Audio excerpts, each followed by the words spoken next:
지난주 월요일 더불어민주당 산재예방 TFT는 광주 아파트 신축공사 붕괴 사고 관련 긴급 당정회의를 개최하고 또 금요일에는 광주 현장을 방문해 실종자 가족분들 면담하고 사고 수습본부를 찾았습니다. 무엇보다 실종자 수색이 우선이기 때문에 정치인들의 방문을 최대한 자제하였지만 지체되는 실종자 수색 문제를 해결하는 것이 급선무라 판단해서 현장을 방문했었습니다. 산재예방 TFT는 실종자 가족 대책위가 요청한 중앙정부 차원의 사고수습본부를 구성하기 위해 행안부, 고용노동부, 국토교통부와 협의했고 24일 어제 중수본 첫 회의를 진행했습니다. 정부의 빠르고 안전한 실종자 수색을 요청드립니다. 오늘 산재예방 TFT는 HDC 현대산업개발본사 책임자로부터 실종자 가족, 상가, 입주 예정자, 피해 대책위의 요구사항에 대한 추진 계획을 보고받을 예정입니다. 현대산업개발은 이 모든 상황에 대한 무한 책임을 지고 기업의 존망을 걸어야 할 것입니다.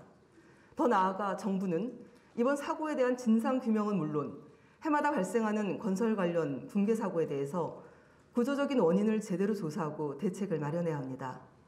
국회에서는 건설업의 발주, 설계, 시공, 감리까지 모든 주체에게 안전 책무를 부여하는 건설안전특별법을 이번 2월 국회에서 반드시 제정할 수 있도록 최선을 다하겠습니다. 국민의힘의 전향적인 협조를 제발 요청드립니다. 이제 모레 27일이면 중대재해처벌법이 시행됩니다. 우리나라 산업재해 역사에서 중요한 분기점이 될 것입니다. 하지만 법 하나로만 중대산업재해 문제는 해결되지 않는 것은 분명합니다. 무엇보다 강력하고 촘촘한 법 시행 의지와 현장 산업안전에 대한 지원이 중요합니다. 한전, 하청 노동자의 감전 사망사고, 현대중공업 노동자의 끼임 산재 사망사고, 연이어 이어져서 국민들께서 걱정이 많으십니다. 정치의 본령은 국민들의 생명과 삶을 지키는 것입니다. 때론 힘들지라도, 때론 무력감이 느껴진다 하더라도 포기하지 않고 책임을 다하겠습니다. 다시 한번 이번 사고 사망자와 실종자 가족 여러분께 깊은 위로 말씀을 드립니다.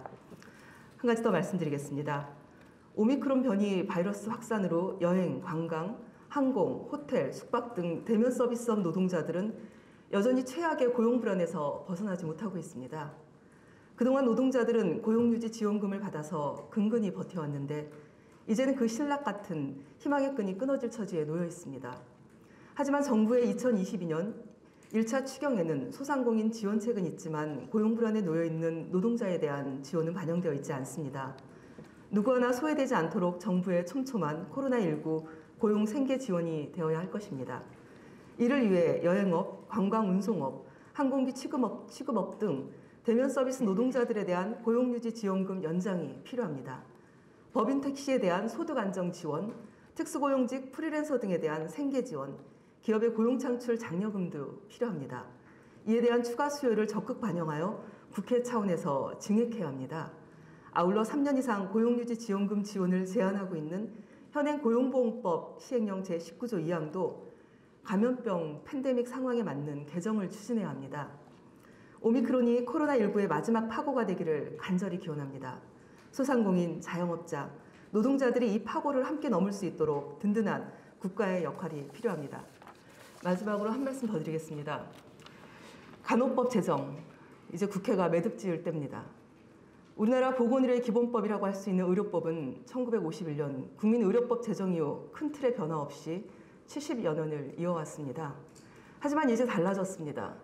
코로나 팬데믹과 고령화로 보편적 돌봄과 치유의 필요성이 훨씬 중요해지면서 의료법의 현재의 보건의료 상황을 담기 어렵습니다. 간호는 이제 의료기관 내에서뿐 아니라 지역사회 보건의료의 중요한 한 축입니다. 이미 제 정당이 간호법 제정을 약속했습니다. 또 이재명, 윤석열 후보도 간호법 제정을 약속했습니다. 특히 이재명 후보는 대선 전 간호법 제정이 필요하다고 역설한 바가 있습니다. 간호법 제정은 국제적 추세에도 맞고 국민들 정서에도 맞습니다. 현재 보건복지부가 주관하여 의사협회, 간호사협회, 간호조무사협회 등 관계단체와 협의를 진행하고 있습니다. 이견은 좁히고 불합리한 기득권은 없애야 할 것입니다. 무엇보다 국민 건강을 우선해 놓고 새로운 보건의료 법체계를 만들어야 할 것입니다. 보건복지부는 관계단체와의 논의에 좀 더 속도를 내서 밀도 있는 논의를 진행하고 국회는 이를 바탕으로 간호법 제정에 나서야 할 것입니다. 이제는 약속을 지킬 때입니다. 이상입니다.